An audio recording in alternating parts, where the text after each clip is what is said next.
This is, people know this from buurman and buurman.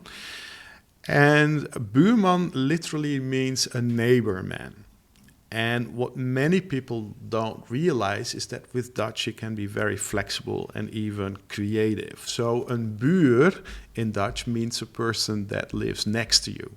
And then in Dutch you can make any combination that you like. So you can say buurvrouw, and then een buurvrouw is a woman living next to you.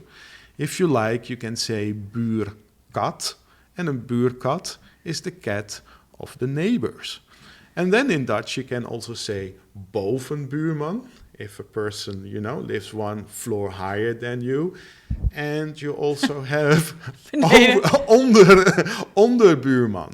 And this is something, it's a great system in Dutch, and this is something that initially people don't recognize it.